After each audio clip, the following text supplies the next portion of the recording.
Yes, we are. Yay. Okay, welcome, Leanne. This is episode two because episode two earlier today got rescheduled. So you are my second guest. We are called Breaking the Silence Conversations about Addiction, Mental Health Issues, and Healing. Mhm. And I'm excited to get to know you. Thank You you. are a death doula. Is that what I read? Yes, yes, correct. So, That's amazing. So I'm really excited. yeah. Yes, I live in Queensland, Australia. Um, I am a death doula, among other things. I also teach English as a second language, but anyway, we won't go there. Yes, I'm a death doula. I am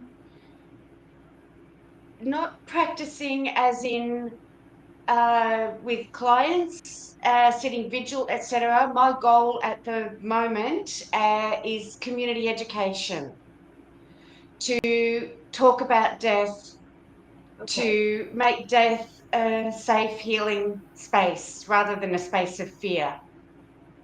So my goal is to get the word out there that death is inevitable. Of course, it's coming for you, but we're all in this together, and you've got people like us doulas out there to help you. absolutely. And I love that. None of us gets out of this human No. experience alive. So we definitely need you. With my, so I have lost two boys in the last 19 months. One to overdose and one to accidental suicide while he was extremely intoxicated. And with my second son, he was a donor. So we had support in the intensive care unit through the donor network. So we had a person similar to what you would do. We had a person there with us all the time, getting us information, getting us snacks, doing anything that we needed for the family. And then he also had a nurse from the donor network on his medical team. And that was such a huge support for us. Yeah. And So so I can just imagine as a doula that you're there even more so so. a death doula, we are non-medical, so we don't have any. We Yes. also don't um, put our own beliefs onto anybody else. So it's purely about the person who is dying and their circle. It's also a doula. Traditionally, people died in their homes. People died surrounded by young ones. It's now, the funeral industry is multi-gazillion dollar industry. Doctors will do their best to keep you alive. It's now medicalized. It's even the way we talk about death. They lost their battle or they fought a war. Um, we need to change the way we feel about death, the way we approach death. It's incredible to me that I'm in my 60s. How do people get to my age not having seen a dead body? How do Right. we not discuss it with our children like they do in so many other cultures? So the doula movement is trying to bring death back to where it should be, in community and with your loved ones. But it's not just about the dying process, which we help through. So, the steps of the dying, what to expect. It's also about living life while you're dying. It's about making sure that your wishes are known and honored. It's making sure that the people around you are okay as well. It's things like legacy work, for example, living eulogies. People like to have eulogies before they die. It can be about helping them with closure, perhaps writing letters. It's helping with what to do when somebody actually dies. Um, Death is not a medical emergency, but it is treated as such. How to deal with funeral homes, for example, what your rights are. When your loved one dies, that body is yours. That body is yours. Your loved one Yes. belongs to you. And with the industry, because it's not regulated either, neither is the doula industry at the moment. So a lot of it is about money. So it's bringing it back to where it should be, and teaching people even things about green funerals, things like that, as well as sitting vigil, providing respite care for poor weary caregivers, things like that. So you can engage a doula at any time. You can engage a doula if you know that you have a year to live, for example, and you want your house death cleaned. So it's a Right. very broad role. Right. So you do a lot even leading up to, so which is amazing. And yes, I absolutely agree with what that body belongs the family and the loved ones. Um, because my son was um, basically brain dead, and but he was a donor, so we spent 5 days in intensive care, and they were trying to they wanted to move him to a different hospital to do the surgery for the donations, but we weren't going to be able to go with him. And I said, absolutely not. Me and he had three of his sisters there, and his wife was there, and his ex-wife, but they had just divorced, and it was not. There was a lot going.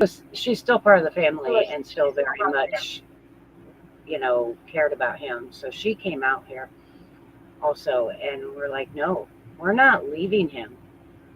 We're going to be here until his heart stops and you are done with harvesting the organs. So, and his doctor said, he's my patient. Until they take him in there and his heart stops, he's my patient. So, whatever you want, I will move any of the machines until you tell me it's okay and where you want it to be. And Yes. the donor network was very good too. We had a family advocate, and they would talk to us about what's going on and how this process is, and the matching and things like that. And that's so helpful because in those circumstances of sudden accidents, we were all just in chaos, and nobody could think straight. So That's right. having that family advocate, or if we had had a doula, that was such a huge support for us. Yes, and we're also very much advocating for be ready. You are going to die. It's Yes, going to happen.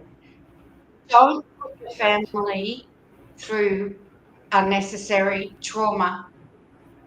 Talk to people, have the conversations, tell them what you want at end of life, tell them what is acceptable and what is not acceptable. Don't be rushed into anything. Preparation is so important. You can have the best death you can have if you're prepared for it right. and be ready for it. Um, you know, you're talking about sudden death and the trauma of that alone, without then making decisions that you don't know anything about, you then have to deal with Aunt Carol, who lives, 3 states away. She doesn't want anything done till she gets there. Mind you, she hasn't visited for the last 5 years, but, and I really love my dad, but he's the last person I want standing next to me as I'm dying. These are really, really important, critical things. So to get out there and Absolutely. have the conversation and to teach the community that you do have some control. You have control over what happens to you before you die. You have your advanced health directive in place. Do not resuscitate plans. What is acceptable to you? What is not acceptable? And don't put your family through the guilt of second guessing. They're making decisions Right. under incredible times of stress. And then they go later on when it's all Right. over. Is that what they really wanted? Did I do the right thing? Right.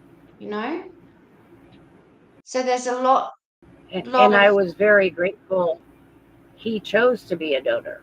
And so that immediately was presented to us as soon as, exactly. because it comes up again. But even though he was a full body donor, it was from a different state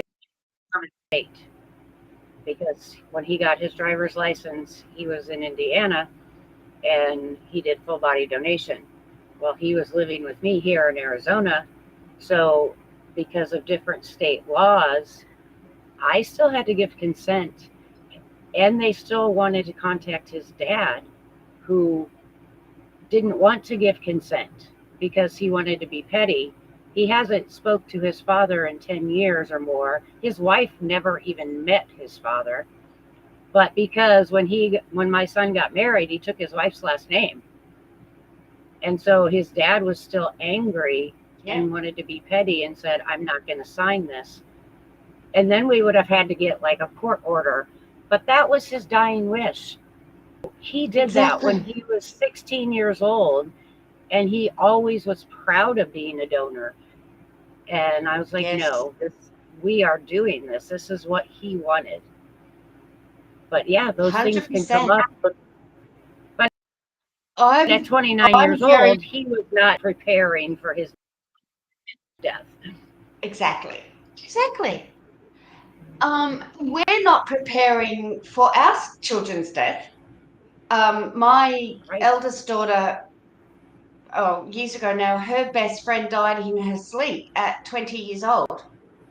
And I remember thinking, I would have no idea. Do I bury her? Do I right, cremate her? Do I give away her things? I was completely flummoxed by that. Um, and that sort of planted the seed. I think I've always been a doula. I've always been drawn to support work and things like that. But it was a few incidental, definite things like that happened along the way that made me go, oh, wow, like that's really heavy. Because who talks to their 19-year-old daughter about things like that? You know? Again, it's coming back to, though, that in a lot of other cultures, it's normal to talk about grief. It's normal for children to be involved. It's normal for children to be around dying people or dead bodies, things like that. right, It's just not normal for us. And so you're talking about sudden death by car accident. My youngest daughter, I think it was in year 7, or I don't know what they are over there, but just in early high school, and a friend was hit by a hit and run driver, and suddenly you've got 60 traumatized children that have never even thought of death before right, now are forced to deal with this situation. Yeah, it's extraordinary. right. So, do you also stay with the family afterwards Yes. through Yes. So, part of the grief process? yes, yes. So, depending, of course, on what rituals you may have involved. And that's what I'm Right, talking about, bringing it back to the fact that this is still your loved one. Death is not a medical emergency. When somebody takes their last breath, which is confronting in itself, if you've never seen that happen, it's shocking. yes, It's unnatural to you. Open a window to let the soul out. Make a cup of tea. You don't do anything. Don't do anything. Rigor mortis isn't going to set in. and sit with them. The body is yours. Sit with them. Be with them. you can keep that body. That doesn't have to, funeral home doesn't have to swoop in and take them away from you. Dress them if that's what you want to do. And a doula can help you through that process, dressing the bodies. And again, you know, there are a lot of doulas are also funeral celebrants, etc. So Right. there's so much that families don't know that they're Right. entitled to know. But in times of stress, who looks at reviews on funeral homes? Who you know, you go to a funeral home, so the funeral home picks up the body. You can change funeral homes. You know, like if it doesn't feel good, it's not good, and it's not going to get any better.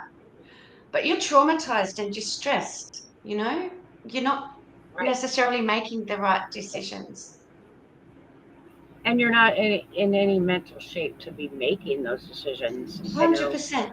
we didn't have, because my son was a donor, so we had a celebration of life.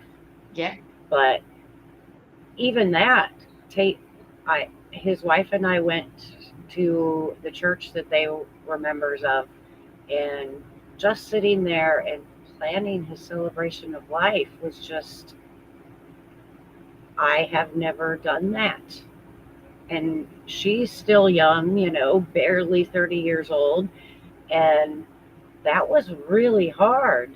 You know, we've just dealt with being in the intensive care and, the traveling between states. And now here we are planning a ceremony for my child and her husband. And It's tough. that, And it's hard. a lot of it is broken down into, unfortunately, financial situations, financial decisions, all of that sort of thing.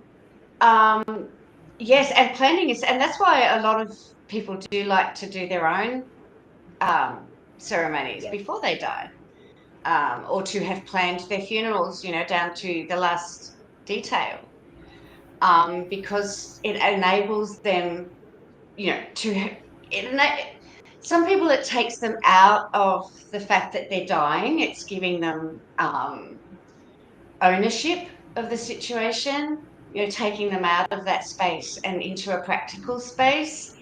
As I said, it's ensuring that their wishes are respected. It also brings the family in, you know, when you're discussing with your family what your wishes are, you know. I had a health scare. I'm still unwell now, but I had a health scare, and I was organising and talking with my daughters. You know, I even picked my funeral song, you know, the whole lot, you know.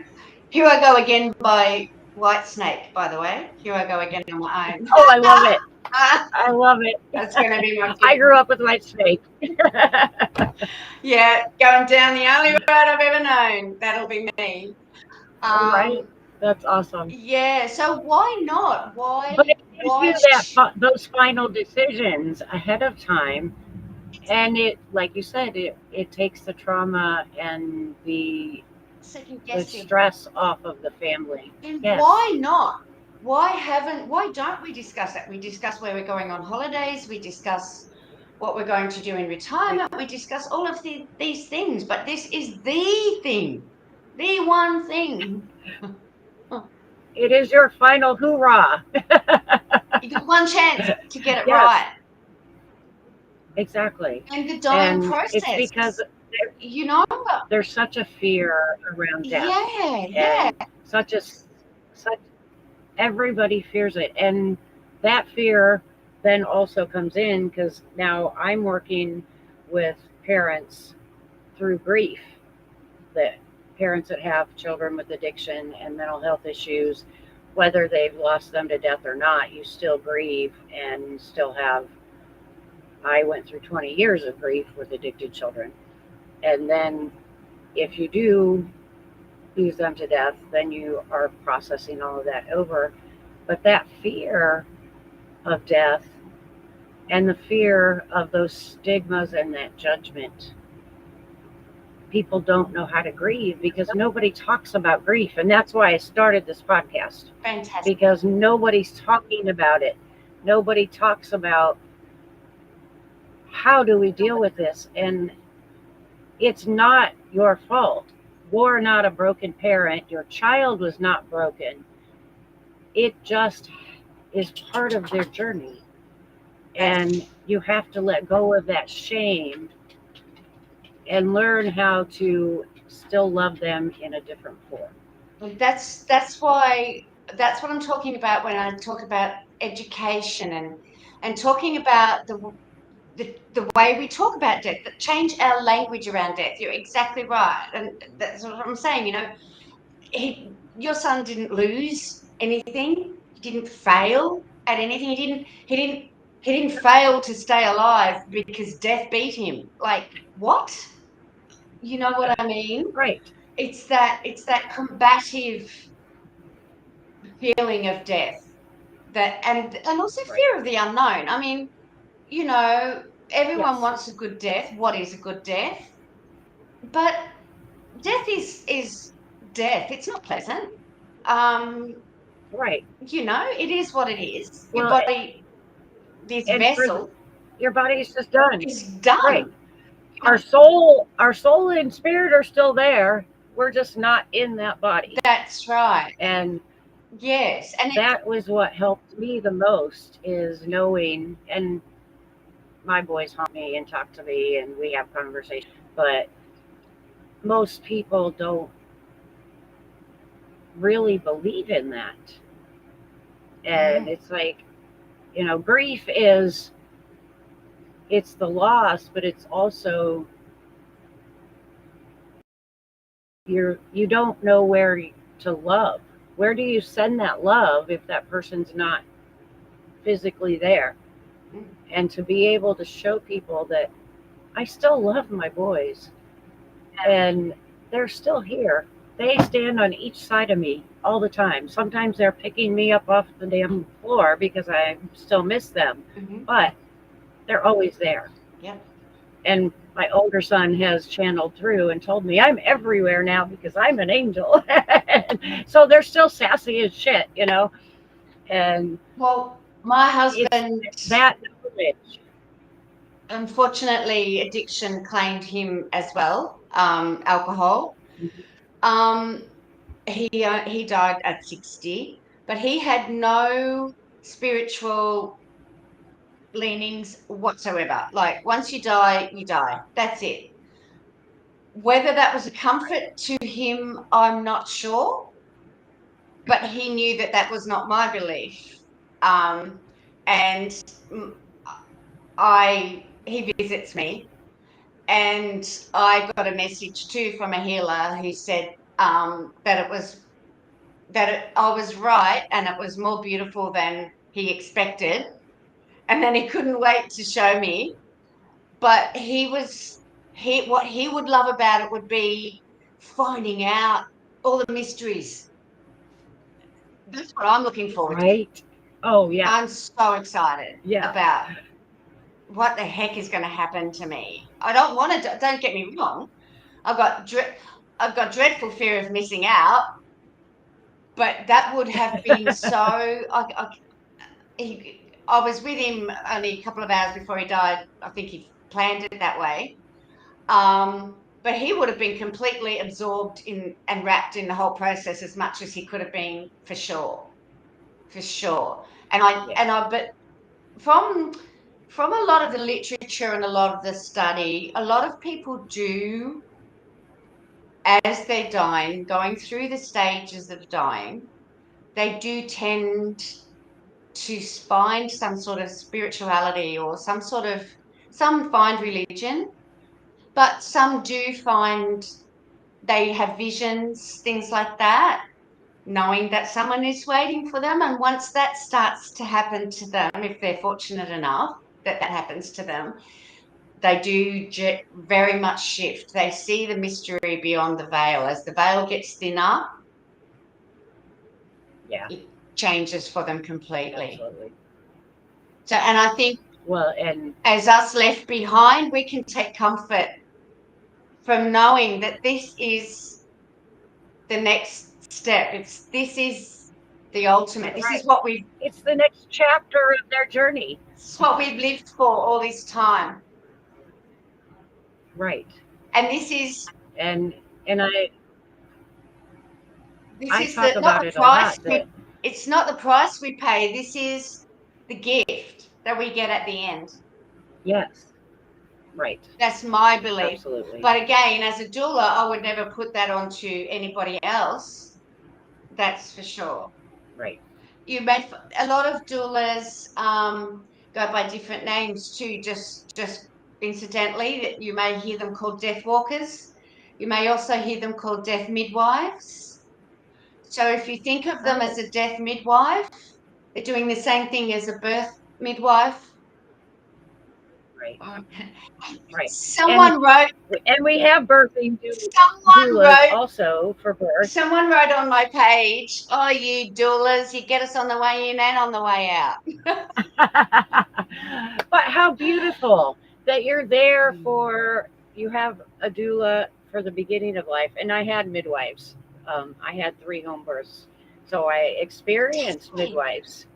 And so you have that beautiful life coming in. Why would you not also send them off with the same sacred beauty? This is what I don't. This is where we've lost it a little bit along the way. We've lost the Right. sacredness of it. As I said, it's very medicalized, very money driven, and we've lost the community that comes with death, We've because lost the death shouldn't family be an generation. isolating. Sorry. We've lost the generational part of our families, is Yes. the It's problem. We're now all spread out. We're not a family unit that is close by and supporting each other most of the time. That's Everybody's right. spread out across, you know, all over the world, in fact. And we And often, especially that makes it hard. In the Western world, we don't have our grandparents living in the front room like they used to. Right, You know, right, things like that. So you're right. It's there's social media. I think has a lot to answer for. Death can become a bit sanitized. It's either like a this amazing event or it's a desperate tragedy. There's not a lot of realism around death a lot of the time. That it's a mundane thing. And I don't mean mundane in the boring sense. I mean mundane as in it happens all the time. right. And yet we're just not prepared. We're just not prepared. No, And when my no. And husband I think died, well, I'm that's, sorry, we were divorced at the time, but we were best friends. Unfortunately, his addiction drove us apart. Um, so you understand the to issue, why my son's wife was still there, because that's what happened. She was not safe. And for her safety, she had to file for divorce. And but when he had his accident, I called her and I said, "You need to be here because you need to say goodbye. mm, And I know that if you don't, you will regret it." And she was very, and she's still part of my I was family. going to say she would have been very grateful. That's a beautiful gesture. It's a beautiful gesture. Um, he, it's like addiction's a whole different subject, but without getting into the, how bad addiction is, he was just a devastatingly intelligent, as I said, he wasn't spiritual in any way, really fantastically successful businessman, all of that sort of thing. And right up to the last minute, I thought he's going to get out of this. And when he actually died, because when it happened, like it's a slow suicide over 20 years, but when it happened, it was literally 12 Right. weeks from hospital to death. Oh, wow. And when it actually happened, I thought, fuck, oh, sorry, what the hell just No, happened? you're fine. I, That clears your throat chakra. I was stunned because in my head, I knew that addiction didn't discriminate, right? Right. But in my heart, I just thought right to the last second that death wasn't going to be the outcome. And it was. And it was shocking. absolutely shocking that this had actually come to this. Like, there were so many with especially something like alcohol addiction. There are so many paths along the way where you can get help. You can't, it's not like you've got stage 4 cancer that's ripping through your body and there's nothing you can do about it, right? Right. So to know that he actually died when he could have not died, does that make sense? That Right. was what was Oh yeah, stunning to because me. Yeah. my son was an alcoholic. I mean, he had been alcohol sober for almost 4 years, but then we found out that he was using other things. He was doing cocaine for a year, Yeah. and off and on anyway, which made a lot of sense. But he was very proud of the fact that he was sober, 100%. But nobody knew he was doing drugs. Instead, he just changed his choice of addiction. And then when he came to live with me, he was sober for a few weeks, but he was just in such a darkness. He still had not processed the grief of his brother and then his losing his wife, and he just could not find his way out of that darkness. Couldn't come home. Yeah, that's it. And and the alcohol, the drugs and everything really are a symptom of that. And I Oh yeah, remember when he died, there's so much shame and guilt and stigma around alcohol and drugs. I mean, he killed himself. He knew what he was doing, right? I sorry, I've just lost my train of thought. When he died, I wasn't ashamed of him, but I didn't want anyone else to be ashamed of him. So I said he died of organ failure because he did, but only from alcohol. And it was a right, little while, and I was ashamed of that reaction. Like, I wasn't proud of it. And it was because I was still deep in my alcohol addiction. And I thought I was so, I just wanted to honor him. And it took me 6 years, unfortunately, I'm ashamed to say, to get sober after he died, which is really weird after watching someone die and you still keep drinking. That's how insidious it is, and it was. Now that I'm just over 2 years sober, I will shout it from the rooftops now. right. I'll shout it that we're all okay. We're all good. We're all good people.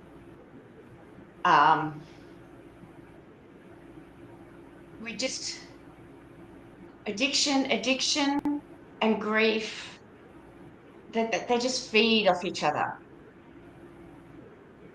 Oh yeah, And absolutely. when he died, I actually, I'm ashamed to say, drank on the way to the funeral. Because that was your coping mechanism. Yes, but to me it was normal. It was Right, not normal for everybody else. I wasn't in denial, but yes, that was the way that I got through it. And I don't know if I right. would have got through it, to be honest with you, if I hadn't been drinking. I understand. Yeah. And and I really fought because they ruled my son's death as a suicide. His blood alcohol was 0.4. Oh my There Lord. was no way he couldn't have made a conscious decision to take his life. No. And I fought that with the ME, but Oh, I also, because of the way, I have not seen the police report yet. They still have not finalized it. But she said because of the way the police report was written, it was ruled a suicide. And she said there's nothing I can do because the cause of death is traumatic brain injury. And but there is a real thing that I speak out about a lot because nobody else does is accidental suicide and unintentional suicide. He did not want to die, but he also didn't want to live in the state that he was in. And he had tried suicide twice before, but he wasn't successful. And he told me, I didn't really want to die. I just wanted the pain to stop. And so that accidental suicide, because if you're still in that pain, you're going to keep trying to stop it. And it's not because you want to die, it's you want the pain to go away. So whatever numbs it is what you do. 100%. I remember the 3 a.m. crying to the angels. Seriously, just take me. Can't do this anymore. I can't be this person anymore. I would think to myself, okay, oh, what if I get struck down by an illness, right? That way I can just go and die somewhere and no one will ever know that I was secretly drinking myself to death. Like it was so fucked up. It wasn't funny. It was so fucked up. Right. And then when I got sober. My last drink was 8 a.m. on the 22nd of December, 2022. Thank you. At the airport on my way to a retreat because I needed to remove myself from the whole situation. So so I knew that was going to be my last drink, and then spent all day wishing I'd snuck in another one. But anyway, haven't had a drink since then. Thank God. And now that I'm sober and I can look back, I got sober in the December. I ended up in hospital with a bowel infection in April, and I've been sick ever since. I've been through a cancer scare. I lost 17 kilos. I got down to 47 kilos. Wow. And I'm thinking to myself, only 2 years ago, I was lying in bed wishing that this would happen to me. I'm talking to my daughters about my funeral plans. It's just bizarre to me Right. that I was literally wishing for something that now I'm going, So yeah. So no word. that just leads into the we manifest what we focus on. So now your focus has to be health, you know, and taking that, the energy of now being sober and putting that into being healthy and sober. Yeah. And that's tough. It's tougher Yeah. than I thought it was going to be. Um, I am unfortunately still waiting for some medical diagnoses, which I'm hopefully getting next month. But I had to give up work in July last year. And that's how I kind of ended up in the doula space because I had been studying and I'd finished my English course with diplomas and everything. And I thought I'll try something different. And it was just an ad, a thing that came up on about death doulas or death walkers. And that was when I said to you before, I think I realized that was what I had been and hadn't known that about myself. I've always been drawn to death, always been fascinated by the subject. Like cemeteries are my all-time favorite place. My place of Right. peace and it's an honor, and even as a little kid, I knew that I was looking for something. I tried to find religion. I tried so many, fads, all of that sort of stuff. And then it came back down to memento mori, remember that you must die.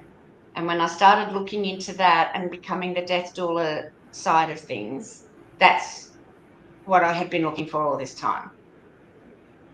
Right. Memento That's mori. amazing. And you just know it when you find that soul purpose. You just feel Yes. it. And it's kind of snowballed from there. I started a support group on Facebook. It's called Talking About Death Won't Kill You. And I thought that maybe the word death would put people off, but it's actually been quite interesting. I have just over 200 members, which surprised me. Wow. And I've also run some death cafes in my hometown. So I've had 4 death cafes where people have come along. There's no agenda or anything like that, but they just talk about their loved ones. Just And talk about it. yes, How beautiful. How beautiful. so the need is out there, Angelique. And I think people want to learn. I know with millennials, the mindfulness and live in the moment, that's all memento mori, and I know that again, a lot of it's anecdotal, but from what I can gather, the younger generation really want to talk about death. They just don't have the platforms or Right. the spaces Well, to do and it in. they just never had the permission to. Yeah, they've got no space to do it. But Yeah. but from Right. what I can gather, they're very interested in death and dying and how to live while you're dying. Right. Mm. Right. How to embrace I life agree. by thinking about death. Yes. And that's, it's part of life. So we need, if we're embracing our life, that's a part of it. You know, there's birth, there's the in between, and then there's death. Yes. So you only have that short time. And it is short, relatively, isn't it? Yes. I mean, considering Does it feel short? eternity, Does it feel short to you? I some feel like I've days, lived for a really long time, actually. some days I feel like I've lived a really long time, and some days I'm just blown away that I have 18 grandchildren and 3 great grandchildren, and I do.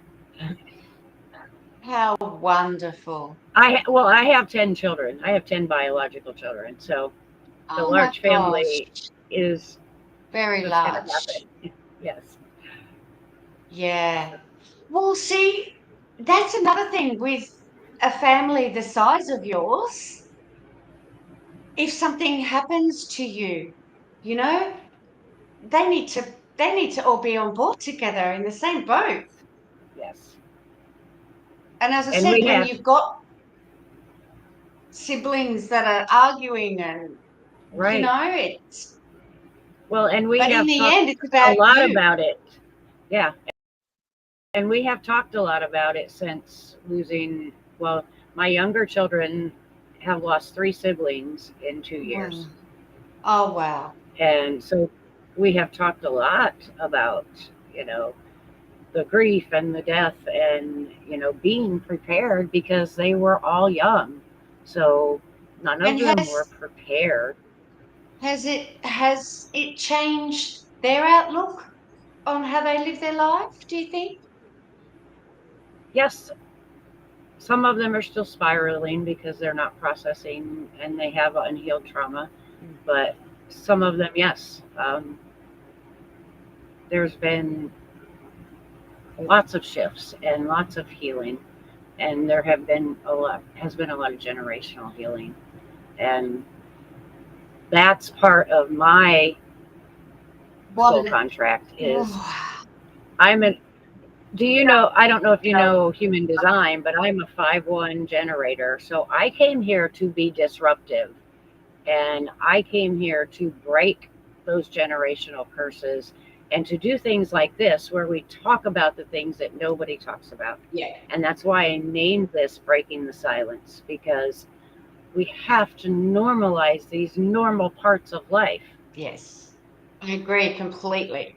That's why I just threw myself in and started the Facebook group and just called it that. Talking about Yeah, death won't kill you. right.